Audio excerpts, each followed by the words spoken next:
I used to think birthdays were the one day you were allowed to take up space, not demand attention, just exist without apologizing. So when I walked into my parents' dining room on my birthday, I wasn't hoping for anything expensive. I didn't expect surprises or speeches or gifts wrapped with bows. I just wanted to hear someone say, "Happy birthday, Hannah," and actually mean it. Instead, my mother was fastening a diamond ring onto my sister's finger. My father was smiling like he'd just done something noble. And the cake sitting in the middle of the table already had a name written across it in pink frosting. Her name, not mine. They told me not to be dramatic. They told me life wasn't about material things. They told me I should be grateful. I laughed along so I wouldn't cry. That night, I packed a hoodie, $60, and the last bit of dignity I had left, and I disappeared. My name is Hannah Miller, and for most of my life, I was known as the easy one. That's what my parents called me when they talked to relatives. That's Hannah, she's independent. She doesn't need much. She's mature for her age. What they never said out loud was what that really meant. I was the child who learned not to ask. From the outside, our family looked ideal. We lived in a quiet neighborhood where lawns were trimmed every Saturday and porch lights turned on at the same time every evening. Inside our house, the walls were covered with framed photos, birthdays, holidays, school events. If you looked closely, though, you'd notice something strange. Most of the pictures were of my younger sister, Emily. Emily was born after years of worry and whispered conversations behind closed doors. My parents called her their miracle, their second chance, their reminder that good things could still happen. I was already there when she arrived, standing at the foot of my mother's hospital bed. But from that moment on, it felt like the spotlight shifted and never came back. When Emily spoke, my parents leaned in. When I spoke, they nodded distractedly. If Emily was tired, plans changed. If Emily was upset, voices softened. If Emily failed, excuses appeared. When I struggled, I was told I was strong enough to handle it. "Hannah, you're the older one. Hannah, set a good example. Hannah, don't overreact." I learned very quickly that being good meant being quiet. It meant finishing my homework without reminders, making my own meals when my parents were busy, and smiling whenever someone praised Emily in front of me. I learned how to clap politely for her achievements while tucking my own into invisible corners. There was no single moment where I thought, "They don't love me." It was subtler than that. Slower, like erosion. Love, I realized, wasn't absent, it was just uneven. By the time I grew older, I didn't expect fairness anymore. I didn't expect to be chosen. I just hoped carefully, foolishly, that one day, maybe on my birthday, they would look at me and see more than the child who never caused problems. That hope would cost me more than I ever imagined. My birthday landed on a Saturday that year, which felt like a small gift in itself. No school, no work, no excuses for anyone to be too busy to notice me. I woke up later than usual, lying in bed for a few extra minutes and staring at the ceiling, telling myself not to expect anything. I'd learned that lesson early. Expectations were dangerous in my family. They set you up for disappointment, and disappointment, according to my parents, was always a personal failure. Still, I couldn't help the quiet hope curling in my chest. Maybe a card.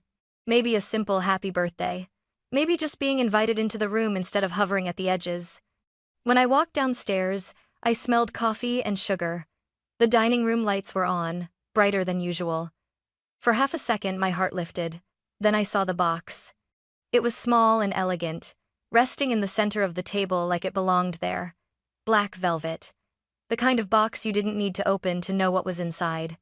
My sister Emily was standing beside it, practically bouncing on her toes, her hair already styled, her smile barely contained. "Oh, you're up," my mom said, glancing at me briefly before turning back to Emily. "Perfect timing. Perfect timing." "Go on," my dad said warmly.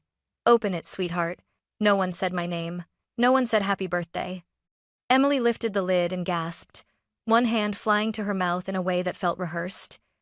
Inside was a diamond ring, clear, flawless, catching the light from the chandelier and scattering it across the walls.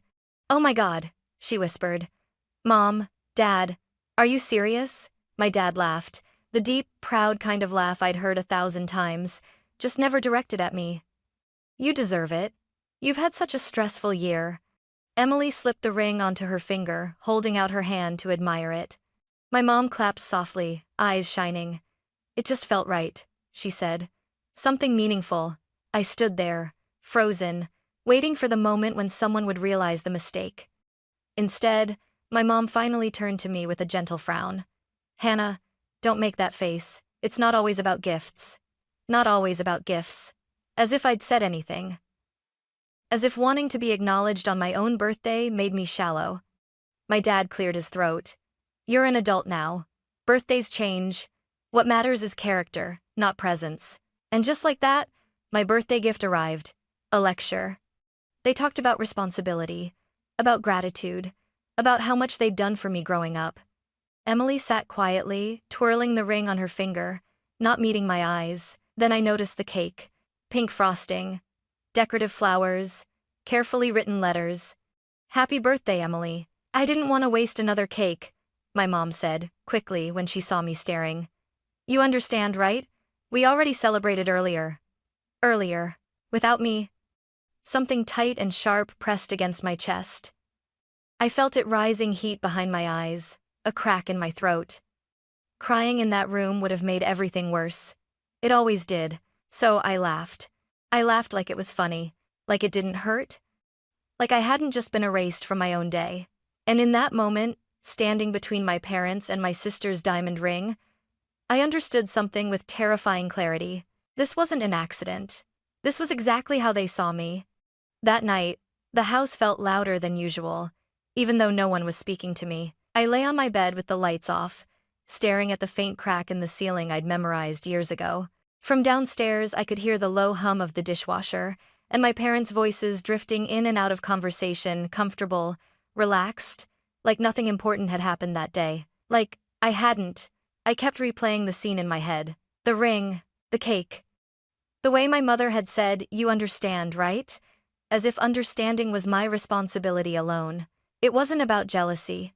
I knew that. I wasn't angry that Emily had something nice. What hurt was the realization that they hadn't even tried to hide it anymore.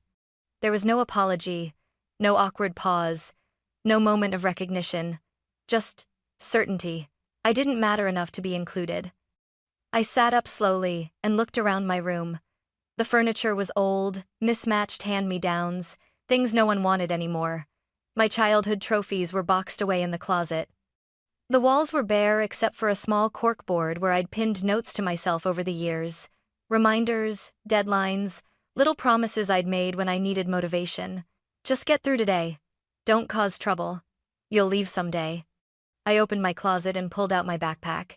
My hands were shaking, but my mind felt strangely clear. I packed a hoodie, my phone charger, a water bottle. From the back of my drawer, I took out the envelope with $60 I'd been saving, money meant for emergencies, though I'd never imagined the emergency would be my own life. I hesitated for a moment, staring at the small stack of bills, then folded them carefully and slid them into my bag. I moved quietly, instinctively. Years of trying not to be noticed had trained me well. At midnight, the house was completely still. I stood at the back door with my hand on the knob, listening, half expecting someone to call my name, to stop me, to finally ask what was wrong. No one did. I stepped outside, the cool air hitting my face, and closed the door behind me without a sound. The porch light flickered once, then steadied, illuminating the empty driveway. I didn't look back. I didn't know where I was going. I didn't have a plan or a speech prepared. All I knew was that staying meant slowly disappearing, and leaving, terrifying as it was, felt like the first honest thing I'd ever done.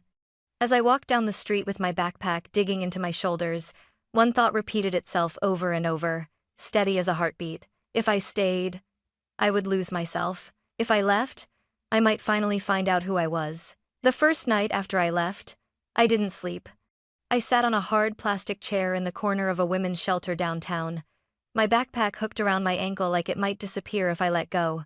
The room smelled faintly of detergent and stale coffee, and the lights buzzed softly overhead. Around me, other women rested on thin mattresses, some curled inward, some staring at the ceiling the way I had done for years. No one asked me questions I wasn't ready to answer. A woman at the front desk handed me a blanket and said, "You're safe here," like it was a fact, not a promise. That simple sentence made my throat tighten. I hadn't realized how long it had been since anyone said something like that to me. The days that followed blurred together. I learned the shelter's routines quickly when meals were served, when showers were free, when the common room went quiet enough to think. I found a part-time job at a small cafe a few blocks away. The pay wasn't great, but the manager didn't ask about my family, didn't look at me with pity, didn't tell me to be grateful for things that hurt. I slept lightly, always half awake, like my body hadn't yet accepted that I didn't need to listen for footsteps in the hallway anymore. A week passed, then another. That was when my phone started buzzing. Dad. I watched it light up on the table beside my bed, vibrating itself silent. I didn't answer. Then it rang again the next day. And the day after that, voicemails stacked up, unread messages blinking on my screen like unanswered questions. On the fourth call, my hand moved before my mind could stop it. Hannah? My dad's voice cracked the second he said my name. Thank God. Please tell me where you are. I closed my eyes, pressing my free hand into my knee to steady myself. Your room's still here, he rushed on, like he was afraid I'd hang up. We didn't touch anything. You can come home. We just want to talk. Home. The word landed wrong, heavy, hollow. I imagined my room exactly as I'd left it, quiet, unchanged, waiting for me like proof that I was supposed to come back and pretend nothing had happened. That this was just a phase. A mistake. I'm okay, I said finally, my voice steadier than I felt. I'm safe. There was a pause, then a sharp inhale. Your mother's worried sick, he said. Emily's been asking about you? I almost laughed. They weren't asking why I left. They were asking when I'd stop causing problems. I need space, I said. I'm not coming back right now. I would in their tear. The silence on the other end of the line stretched, thin and tense. This isn't how family works, Hannah, my dad said quietly. Not angry, disappointed. Like I'd failed a test I didn't know I was taking. I looked around the small room, the chipped paint, the shared shelves, the women who nodded at me in passing like they understood. For the first time, I didn't feel ashamed of where I was. Neither was my birthday, I replied, and ended the call. As I set the phone down, my hands were shaking. But beneath the fear, something unfamiliar was growing. Relief. For the first time in my life, I had stepped outside their rules and the world hadn't ended. For a few days after that call, the phone stayed quiet. No messages. No missed calls. No sudden apologies. A small, foolish part of me hoped that maybe they were really thinking about what I'd said. That maybe my absence had finally forced them to look at the empty space I'd been occupying for years without complaint. That hope didn't last long. I found out the truth in an email. It came from my college advisor, polite and confused, asking me to confirm my decision to withdraw for the upcoming semester. At first, I thought it was a mistake. I reread the message 3 times, my heart thudding harder with each line. According to the school's records, my parents had contacted the administration. They'd said I was taking time off. That I'd changed my plans. That I would not be attending. I stared at the screen, my hands cold, my mind racing. They hadn't asked me. They hadn't warned me. They'd decided. I called the advisor immediately, my voice shaking as I explained that no, this wasn't my choice. That I still intended to enroll. She apologized, clearly uncomfortable, and promised to flag the file, but the damage had already been done. Deadlines were missed. Paperwork delayed. Opportunities quietly slipped away while I slept on a borrowed mattress. That night, a letter arrived at the shelter. It wasn't handwritten. It wasn't emotional. It was legal. I sat at a small table under flickering lights, reading words that felt heavier than they should have been. I was being removed as a dependent. My parents would no longer support me financially, officially, or otherwise. I had 30 days to retrieve my belongings.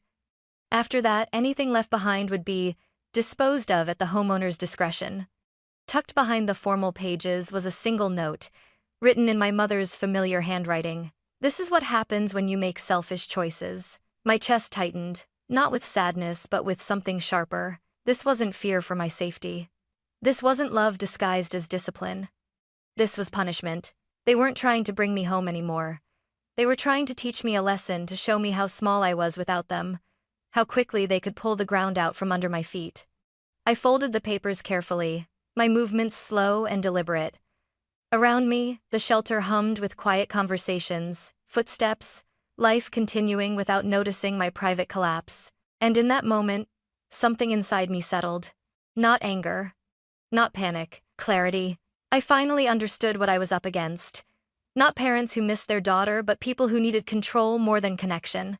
And if that was the game they wanted to play, then I knew one thing for certain: I would never give them that power again. After that letter, I didn't fall apart the way I thought I would. I didn't scream. I didn't beg. I didn't show up at their door with the papers in my shaking hands, asking them how they could do this to me. I cried once, quietly, in the shelter bathroom with the water running so no one would hear me, and then I stopped, because something had changed. For the first time, I wasn't reacting to them. I was responding for myself. The next morning, I met with a legal aid counselor the shelter connected me to.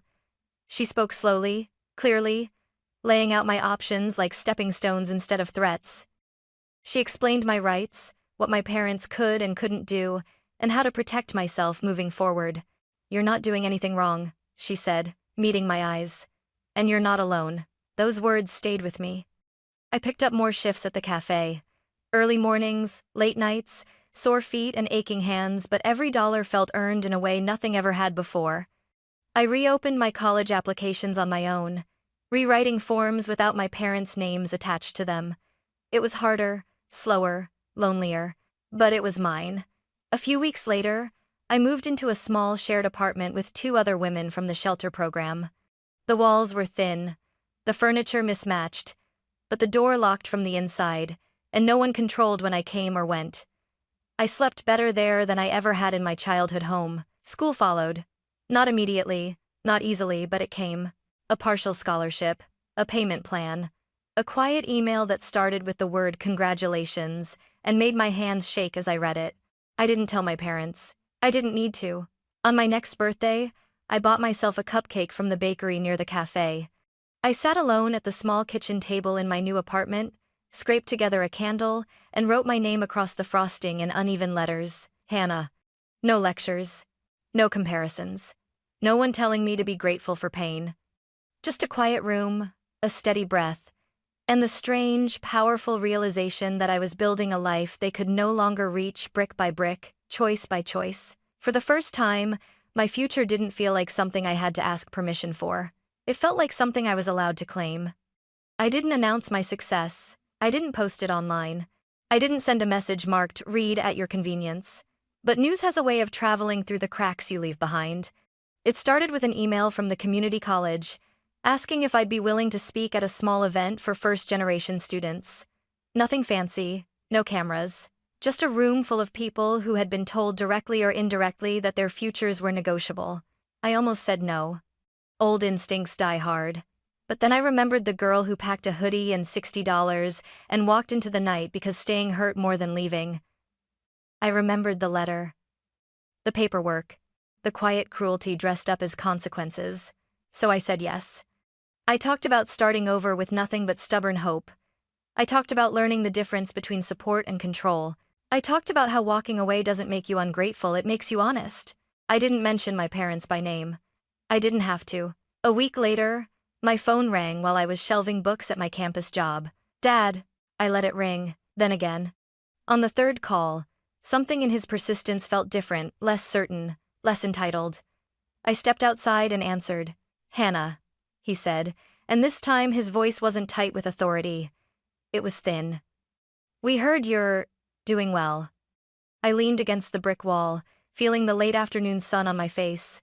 "I am." There was a pause. Then, quietly, "You didn't have to do all of this alone." I almost laughed. All of this? The silence? The survival? "I didn't choose to be alone," I said. "I chose to stop being hurt." Another pause.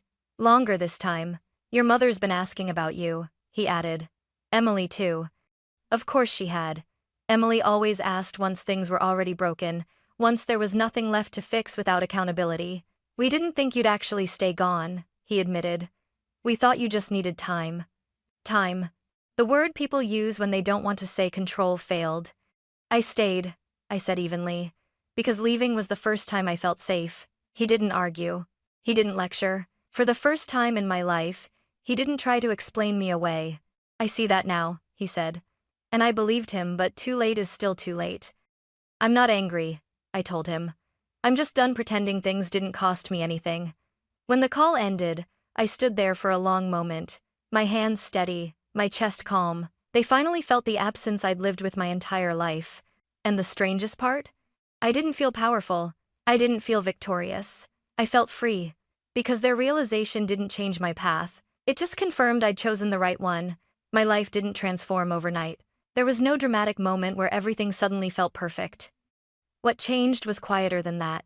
I began waking up without the familiar knot in my stomach, the one that used to tighten the moment I heard footsteps in the hallway or voices downstairs. I started making decisions without rehearsing explanations in my head. I learned how it felt to exist in a space where no one was keeping score, where love didn't come with conditions or comparisons. My apartment is small, but it's mine. The furniture doesn't match, the walls are still mostly bare, and the radiator makes strange noises in the winter, but every inch of it belongs to a version of me that survived something real. I leave my keys on the counter without fear. I close the door at night knowing no one will open it to lecture me about who I should be. I still hear from my parents sometimes. The messages are careful now, measured. They ask how I'm doing. They mention Emily, her job, her plans, her achievements, as if those details might still tether me to the family I left behind. Occasionally, they talk about the past, but never directly, never with accountability. Just soft language, just enough distance to avoid responsibility. I've learned not to chase closure. Through counseling, legal guidance, and time, I understood something important. I didn't owe them reconciliation to justify my healing. The law protected my independence, boundaries protected my peace, and distance gave me the clarity they never allowed me to have inside that house. Emily still wears her ring. My parents still believe they did the best they could, and maybe, in their own way, they did. But their version of best came at the cost of my voice, my safety, and my sense of worth. I don't need them to admit that for it to be true. I don't need an apology that would arrive too late and ask too much of me. What I needed, what I fought for, was a life where I could breathe. Now, I mentor young women who remind me of myself, girls who learned too early how to stay quiet, who were praised for being easy and punished for needing anything at all. When they ask me how I did it, how I walked away, I don't give them a speech. I tell them the truth. That leaving isn't weakness. That choosing yourself doesn't make you cruel. That sometimes the bravest thing you can do is stop waiting to be seen by people who refuse to look. I used to believe I was the problem in my family. The difficult daughter. The ungrateful one. The disappointment. Now I know better. I wasn't broken. I wasn't selfish. I wasn't asking for too much. I was simply asking the wrong people. And when I finally stopped, when I chose myself instead, I didn't lose a family. I gained a life. One I intend to keep.